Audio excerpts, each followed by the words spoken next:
Olá! Em Livros que Amei Ler dessa semana, nós vamos falar sobre O Hobbit.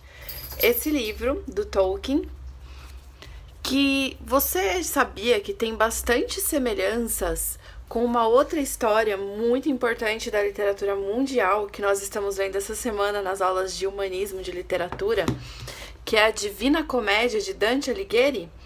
Então, será que essas duas obras, O Hobbit e a Divina Comédia, têm alguma coisa em comum? Vamos conferir?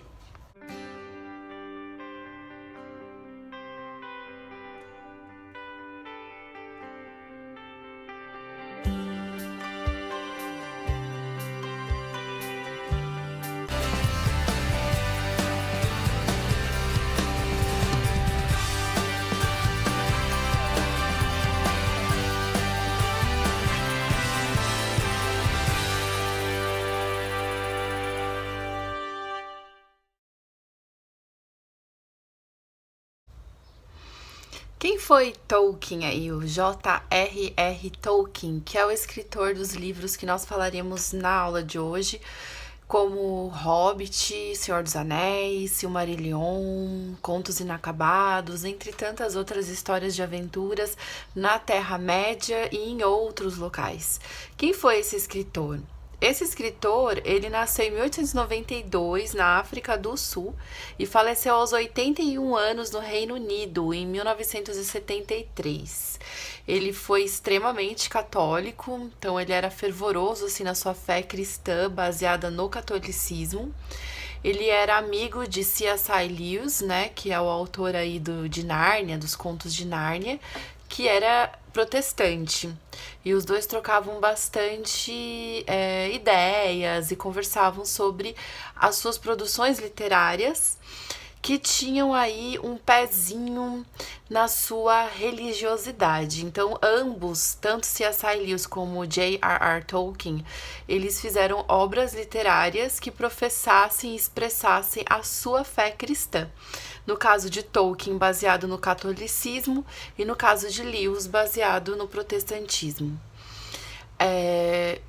Mas Tolkien, ele é tão sensacional e importante até hoje para nós, porque sem dúvida ele foi o precursor, ele foi assim o escritor que iniciou esse tipo de gênero literário, que é essa literatura do fantástico, que coloca ficção científica de uma forma assim tão apaixonante, encantadora, que faz a narrativa prender o seu leitor num mundo completamente fantástico, mágico, que foi criado excepcionalmente ali para desenrolar daquela narrativa. Claro que quando Tolkien criou a Terra-média, que é o grande cenário aí das suas aventuras, ele estava pensando mais ou menos na Inglaterra, né? Ele tinha uma base histórica que ele, enfim, se influenciou, mas o que ele fez foi completamente fictício, foi totalmente criativo, levando o fantástico novamente pro que a palavra tem de melhor. Então, por isso, Tolkien é excepcional, assim, para quem gosta desse gênero, mesmo que já tenha assistido aos filmes do Tolkien, ler seus livros leva a um outro patamar e é essencial para nós entendermos as produções desse mesmo gênero narrativo que vieram na sequência, como Harry Potter, como Guerra dos Tronos, enfim. Se você vai começar a viajar nesse universo de Tolkien pela primeira vez, uma dúvida que você pode ter é por onde começar? Porque como são tantos livros, de repente fica aquela questão, e qual eu leio primeiro? Bem, sem dúvida nenhuma, a primeira história para se ler é O Hobbit, por várias razões. Até porque, cronologicamente, o Hobbit vem antes, né, da aventura maior aí que todos conhecem do Tolkien, que é o Senhor dos Anéis. mas também por conta da cadência da leitura do Hobbit. O Hobbit é um livro que tem um tom mais infanto-juvenil, tem uma pegada mais infanto-juvenil, uma narrativa mais tranquila, um universo menos complexo, apesar de que Tolkien é complexo por si só. Mas o Hobbit é uma leitura bem mais tranquila. Uma criança poderia ler o Hobbit e entenderia a dinâmica do livro tranquilamente. Na sequência, evidentemente, seria indicada a leitura do Senhor dos Anéis, a trilogia do Senhor dos Anéis, né? A Sociedade do Anel, As Duas Torres e O Retorno do Rei. E para depois você começar a se embebedar desse universo de Tolkien na complexidade, como, por exemplo, o Silmarillion, que é uma obra mais, vamos assim dizer, uma pegada mais religiosa de Tolkien, né? Ele começou a fazer no Silmarillion como se fosse uma Gênesis, uma Bíblia da Terra-média. Como foram criados personagens, como foi a criação da Terra-média em si, e o próprio tom narrativo, a sequência descritiva do Silmarillion é muito parecido com o Gênesis da Bíblia. Eu particularmente não gostei dessa leitura, eu achei ela bem chatinha. Mas se você é um fanático aí por esse universo da Terra-média, é essencial a leitura do Silmarillion, porque ele ajuda a entender a origem e características de cada uma das raças, daqueles grupos de personagens que existem na trama das histórias da Terra-média. E na sequência, eu indico aí a leitura de Contos Inacabados, do Tolkien, que, apesar de ter esse nome, não são contos inacabados, são histórias narrativas, e aí a gente retoma aquela característica mais parecida aí com O Senhor dos Anéis, trazendo uma série de aventuras que vão ajudar ao entendimento, vão ajudar a criar essa compilação de histórias que a gente precisa ter para entender a complexidade das raças, a complexidade das relações dessas raças nas narrativas principais, que são aí O Senhor dos Anéis e O Hobbit. A nossa resenha de hoje é especificamente sobre O Hobbit, né? As aventuras aí dessa jornada do Bilbo Bolseiro. E o livro do Hobbit é bem mais sucinto que o filme do Hobbit. A gente vai comentar isso porque o livro é um só, é esse único livro do Hobbit. Enquanto que o filme, quando ele foi gravado pelo mesmo diretor que fez O Senhor dos Anéis, e anos depois da produção do Senhor dos Anéis, ele também dividiu o Hobbit numa sequência, numa trilogia. E essa trilogia toda a gente encontra aqui na leitura do livro. Você vai ler o livro, você vai se lembrar de algumas cenas do filme e tal. Mas é um livro bem mais sucinto. Diferente do Senhor dos Anéis, que se você encara a leitura, o livro é 1000 vezes mais completo, por exemplo, que o filme. Já o Hobbit, ele, como é uma história mais narrativa para um público infanto-juvenil, basicamente o filme contempla quase tudo que tem no livro, em questão de enredo. É claro que o tom da narrativa é sempre mais rico, é sempre mais completo e faz com que nós, leitores, vivenciamos aí esse universo que o Tolkien criou de uma forma muito mais rica. Então eu jamais diria, olha, assista ao filme do Hobbit porque ele contempla o livro, porque nem é verdade. Então eu super indico que vocês leiam o livro do Hobbit. Mas não espere, se você já leu O Senhor dos Anéis, que o Hobbit seja na mesma pegada que O Senhor dos Anéis, porque não é. É um livro bem mais infantil, com um tom mais simplório aí que o Senhor dos Anéis levantou. O livro em si do Tolkien, né, essa edição que eu tô lendo, ela é muito interessante, né? Eu já li, na verdade. Ele mostra que tem um mapa da Terra-média, tem bastante ilustrações ao longo da história, e são ilustrações muito interessantes, né? Que foram feitas aí pelo autor. Então, é uma historinha que parece ser longa, mas é uma leitura super gostosa. E tem uma das introduções que são conhecidas aí pelos leitores mais afincos, como a introdução de história mais gostosinha. Então, vamos começar aí com a leitura do capítulo 1. Só o primeiro parágrafo. Uma festa inesperada. Uma toca no chão, vivia um hobbit. Não uma toca desagradável, suja e úmida, cheia de restos de minhocas e com cheiro de lodo. Tampouco uma toca seca, vazia e arenosa, sem nada em que sentar ou que comer. Era a toca de um hobbit, e isso quer dizer conforto. Bem, e além desse tom que a gente vai percebendo, assim, que é bastante gostoso, é uma leitura simples de ter. Ela prende a atenção, porque você começa a se apaixonar pelos personagens, pelo espaço narrativo. E aqui nessa edição, a gente também tem um pouquinho aí das explicações das línguas, das diferentes raças e tal. Bem, a sinopse da história do Hobbit é muito interessante, porque assim, o Bilbo Bolseiro, né, que é um hobbit, né, que tem todas essas características da raça dos hobbits, ele leva uma vida extremamente tranquila, numa vila extremamente tranquila, sem nenhuma perspectiva de sair daquele comodismo e daquela calma que eles vivem, até que Gandalf, que é um mago, aparece na vila, assim, meio sem aviso, marca uma reunião na casa dele com um monte de anões, que ele nem sabia quem eram. Simplesmente a casa dele é invadida por um monte de gente que ele nunca viu, que mexe em todas as coisas dele, que desorganiza e emporcalha tudo que ele tem e pior, come toda a comida que ele tem. E ele acaba sendo nomeado aí pelo Gandalf, no meio dessa reunião, como o herói de uma jornada que precisava acontecer em busca da reconquista da terra e das riquezas dos povos do povo dos anões, né? E o Bilbo, que é um personagem assim, que não tem absolutamente nada de heróico, de nenhuma característica que o levasse a ser sequer um guerreiro, acaba sendo escolhido para ser aí o protagonista dessa aventura narrativa.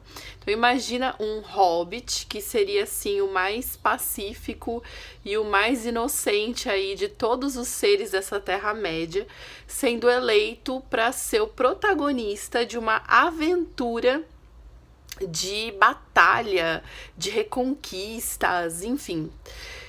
E pior, eles iam lutar aí com o terrível dragão Smaug, que foi quem tinha tomado, né, as terras e riquezas dos anões. Enfim, a gente só acredita que o Bilbo Bolseiro pode ser de fato esse herói, porque o Gandalf, né, que é um mago, o cinzento, valida aí esse heroísmo dele no início da história, com bastante ênfase, e todas as dificuldades o Gandalf reaparece na narrativa, porque ele tá lá, mas não tá lá, é uma coisa meio estranha. Mas todas as vezes que há uma fraquejada, assim, no que se refere ao convencimento do leitor e dos próprios anões em acreditarem que o Bilbo vai ser o herói daquela história, que o próprio Bilbo duvida disso, o Gandalf vai lá e valida que sim, ele é o herói daquela aventura. E o Bilbo certamente é o herói mais improvável, e nós vamos seguir a narrativa do Hobbit justamente para verificar se esse herói improvável ele vai se confirmar como um herói ou se a nossa desconfiança inicial, na verdade, era real e, cara, não tem como um hobbit ser um guerreiro. Mas para a gente entender melhor toda essa pegada, é necessário que a gente entenda um pouquinho daquilo que a história do Hobbit descreve, o Senhor dos Anéis também descreve, mas sem dúvida Silmarillion é a melhor história do Tolkien para entender essas relações, que são as características, quem são esses personagens, quem é quem nessa Terra-média, como eles são. Então, há diversos tipos de personagens que são citados dentro do Hobbit e enfim, todo o universo das Terras-médias do Tolkien. No Hobbit são poucos os personagens que são citados desse universo riquíssimo do Tolkien, e eu só vou centralizar aqui nos principais, nos que mais interferem no enredo da história, tá? Se você ler o livro, você vai se deparar com outros personagens, outros grupos diferentes do que eu falarei aqui, e se você ler toda a literatura do Tolkien, você vai ver que existe muito mais, e dentro desses há muito mais complexidade do que eu vou falar. Mas é necessário que a gente entenda esses povos, porque cada um deles tem características diferentes, culturas diferentes, falam até línguas diferentes. Por isso que o universo do Tolkien ficou conhecido como tão fantástico. Imagina um cara escrever um livro que ele cria um universo fictício paralelo da realidade, onde ele cria inclusive línguas diferentes para que cada grupo que ele imagina e inventa tem uma língua própria que ele mesmo criou. Enfim, Tolkien era muito sensacional. Bem, vamos conhecer quem são os personagens dessas raças, né? Primeiro tem os elfos, que são esses aí da imagem, que são os imortais. Eles são belos, são sábios, têm habilidades manuais, são ótimos em músicas, letras. Bem, eles são imortais, assim, tem algumas regras para essa imortalidade, mas aí se você tiver curiosidade de saber essas regras, dá uma estudadinha e leia os livros do Tolkien. Na sequência, são os humanos, que também tem uma complexidade bastante profunda aí do que são essas raças humanas e tais, mas basicamente eles são uns elfos inferiores, vamos assim dizer. Eles são resistentes fisicamente, mais que os elfos, mas eles não têm, assim, destinos muito certos, enfim, eles vivem menos do que os elfos, e não são tão habilidosos, né, nas artes como músicas e letras, além de não serem tão bonitos como os elfos. E são mais gananciosos, são mais corrompíveis do que os nossos elfinhos são. Depois dos humanos, nós veremos os anões, os dwarfs, né? Que são esses mal-humorados pra caramba, o povinho xarope. Eles são bastante resistentes a doenças, têm uma vida também bastante prolongada, são ótimos em tarefas manuais, mas são extremamente gananciosos. E daí é que vai vir todo o conflito da nossa narrativa do Hobbit, porque os anões, eles são, assim, extremamente egoístas, eles têm ciúmes das coisas que eles têm, e eles pegam ódio muito facilmente pelos outros, assim, são provocados muito fáceis. E, enfim, criar inimizade com um anão não é difícil e não é uma coisa legal. Então, toda a narrativa do Hobbit é justamente o jogo de cintura que esse Hobbit vai ter que ter para ele não perder os seus valores pessoais e não arrumar encrenca com essa raça de anão. E aí a gente chega à vila dos hobbits, que é essa vilinha aí super gostosinha, né, com essa carinha aí, que tava no livro, foi uma imagem que eu mostrei pra vocês, a minha versão do livro do Hobbit. E no filme, né, são imagens agora do filme que a gente tem essa interpretação do cenário. É um lugar bem amistoso, acolhedor, um lugar gostoso, assim, que você chega e tem vontade de entrar pra tirar um cochilo à tarde, né? E isso tem tudo a ver com os hobbits, né? Os hobbits, eles são extremamente acomodados, eles gostam justamente desse conforto, das coisas organizadinhas, arrumadinhas, jeitosinhas, e que fiquem lá desse jeito para que não tenham trabalho. Eles trabalham arduamente, evidente, mas se eles pudessem, eles passavam o dia inteiro no conforto aí da sua casinha, da sua toca. Os hobbits, eles são menores do que os anões. Eles têm essa característica, assim, meio bizarrinha, né? Que é explicada aí na história. Os pezinhos peludos. Mas eles têm uma facilidade de andar com muita discrição. Eles se movimentam de uma forma muito silenciosa, muito sutil. E isso é uma característica que vai ser importante aí para transformar o Bilbo no nosso herói da narrativa do Hobbit? Bem, basicamente os hobbits adoram comer e ficarem no conforto do seu lar. Se eu fosse um personagem de Senhor dos Anéis, eu certamente seria um hobbit, cara, de verdade. Bem, depois dos hobbits, a gente vai falar sobre os orcs, que são esse treco horroroso, que são basicamente tudo que um elfo não é. Então, eles são horrorosos, eles não têm habilidade manuais nenhuma, eles não são nada racionais, não são artísticos, não gostam de música, não compõem... Eles são burros pra dedéu. A única coisa que eles sabem fazer são guerrear. São fedidos também. E aí nós chegamos nos magos. Os magos é praticamente assim uma analogia aos anjos, né? São seres quase que celestiais, e fica naquele meio termo entre o divino e o humano, né? Esse mais carnal que as outras raças são descritas.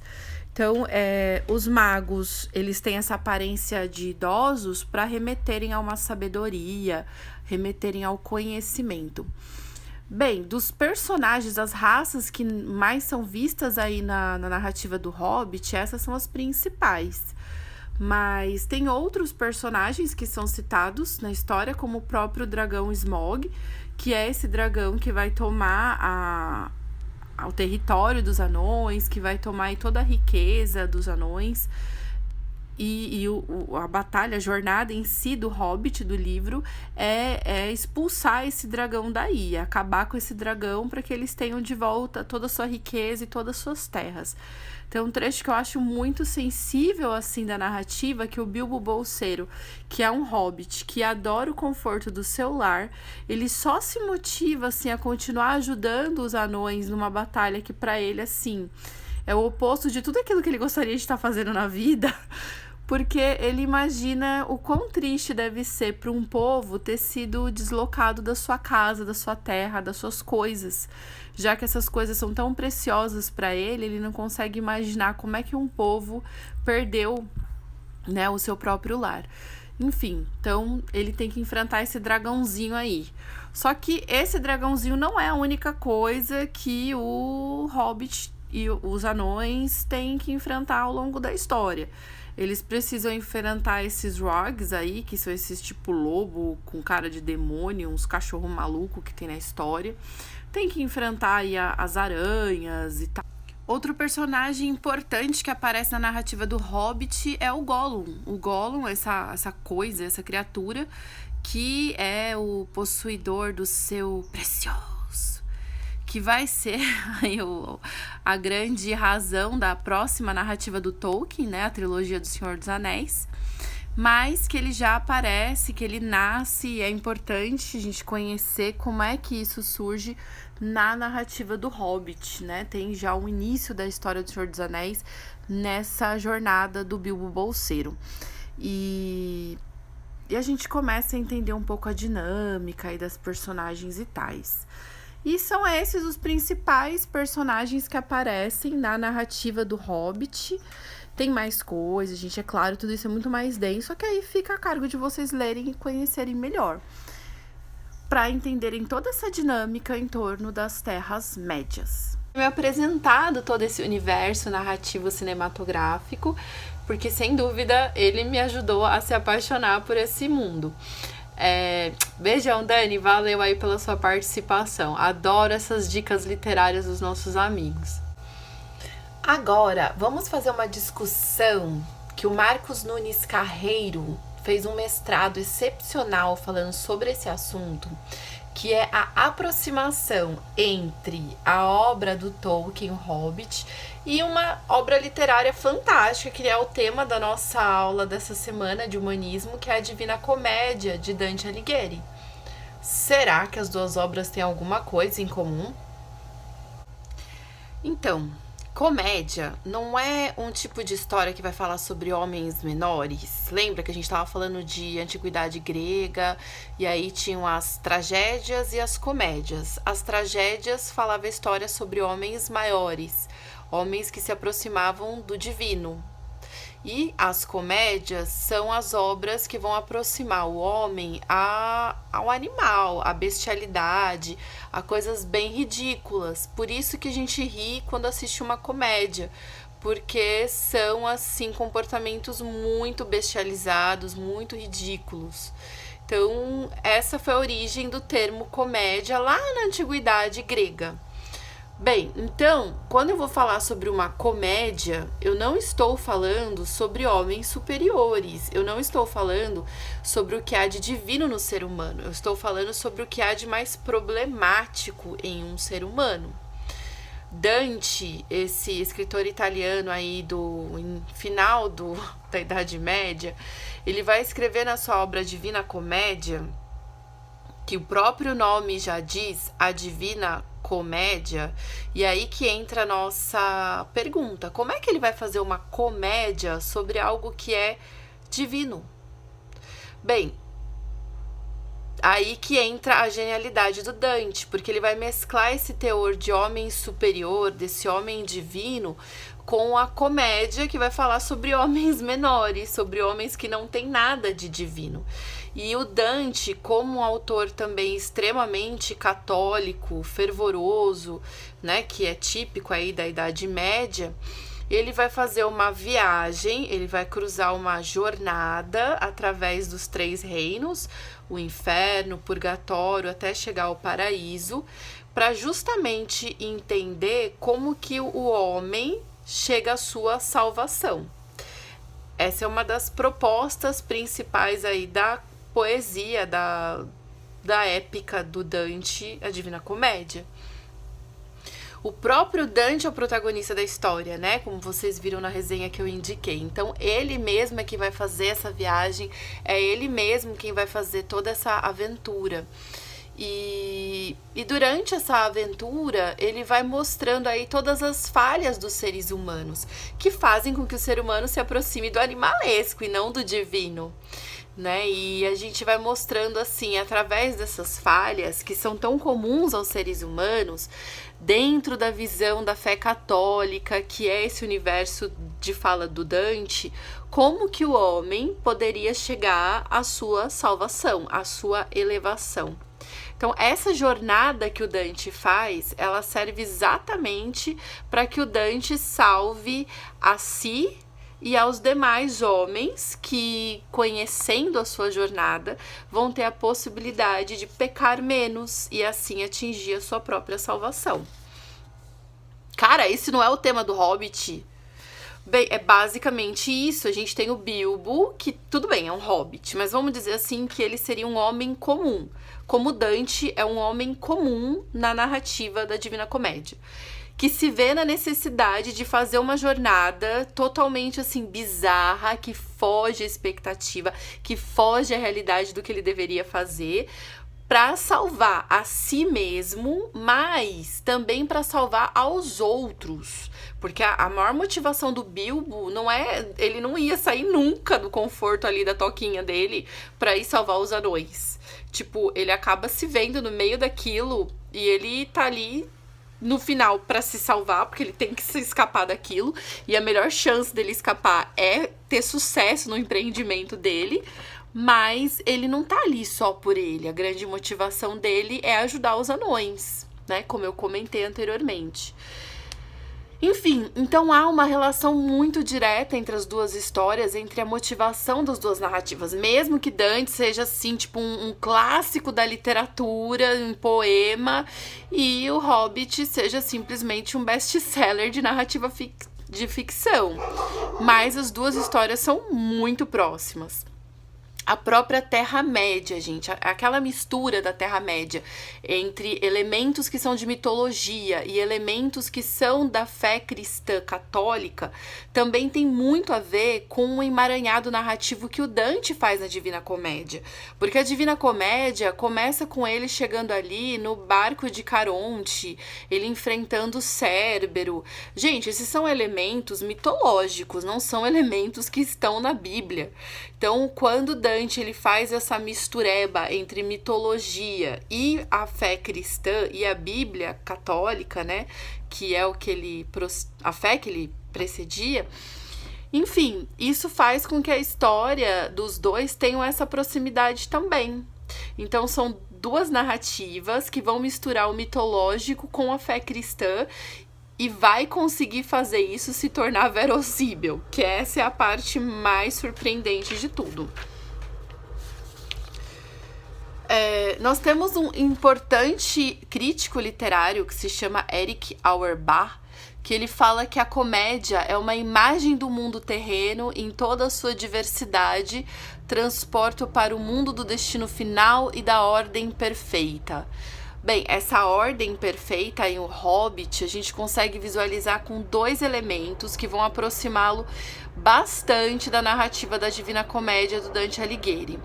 A primeira é as florestas escuras.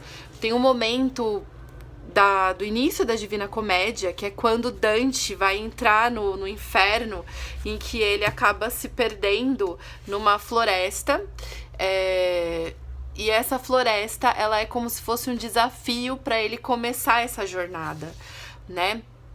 Então aí a gente consegue perceber que essa floresta, ela faz uma alegoria com os caminhos que os seres humanos têm para escolher na vida, e que o ser humano, ele tem tudo para ser divino, para ser um ser que se aproxima aí do superior, mas devido às suas escolhas incorretas, ele acaba caminhando em direção ao inferno.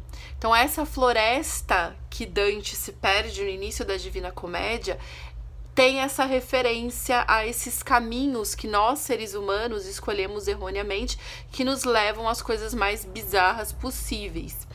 E na obra do Hobbit, ele também vai se perder na Floresta das Trevas, e essa Floresta das Trevas, ela tem essa associação direta aí às escolhas erradas que os homens fazem, que as pessoas fazem. E a grande provação do Bilbo Bolseiro para se tornar o nosso herói é conseguir escapar de todos os desafios, de todos os Rags, aranhas e blá blá blá que ele vai encontrar ao longo dessa Floresta das Trevas. Então essa é a primeira ordem perfeita que a gente consegue perceber, principalmente associando aí as duas narrativas. E na sequência nós temos também o Virgílio e Gandalf. O Virgílio, que é o grande que acompanha, né? Porque o Dante, quando ele vai fazer esse percurso do inferno e do purgatório, ele é guiado por alguém. E esse alguém é necessário para trazer sempre o Dante à razão, para apresentar, para narrar basicamente o que ele tá vivenciando ali, porque é muito fora da caixinha, e ele vai conseguindo fazer todas as suas reflexões e alcançar esse caminho da salvação baseado justamente no que esse guia vai mostrando para ele. Na Divina Comédia de Dante Alighieri, essa personagem é o Virgílio, que é o poeta e escritor da obra Eneida, que nós estudamos lá na literatura clássica, né, no primeiro bimestre. Já na obra do Hobbit, esse guia fantástico vai ser o mago, o Gandalf. Então o Gandalf, ele não está ali para ser um personagem da história necessariamente. Ele, na verdade, é um guia celestial dessa jornada ao rumo da salvação do nosso protagonista. Gente, a narrativa do Hobbit, ela já foi passada, assim, de várias formas. Por exemplo, a gente tem aqui a versão da história do Hobbit em quadrinhos, né, que vai contar a mesmíssima aventura, só que em formato de história em quadrinhos. Essa versão tem uma parecida na sala de leitura da nossa escola. Então, corram atrás, porque vale muito a pena ler, gostosinho, é uma leitura rápida, não é uma leitura demorada.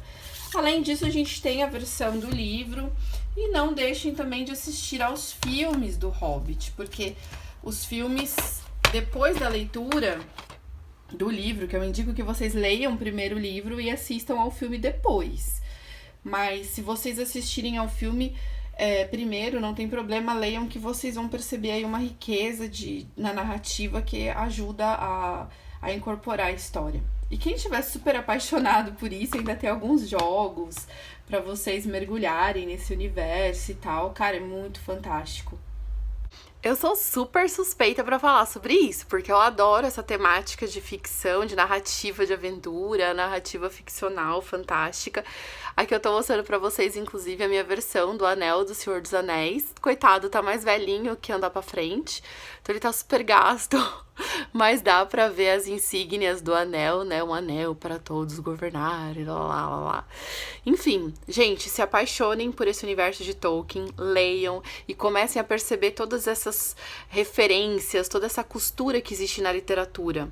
Conhecer a literatura clássica é importante para a gente conhecer a nossa literatura ficcional, diversional preferida e conhecer tudo, conhecer a literatura ficcional e a literatura clássica faz com que a gente consiga viajar num universo fantástico, num universo de imaginação, que nos dias que a gente tá triste, que a gente não tá bem, ou que a gente tá entediado, ou que a gente simplesmente quer um convite à magia, cara, é a melhor proposta. Por isso, leiam, vão até a sala de leitura, peguem esses livros e viajem.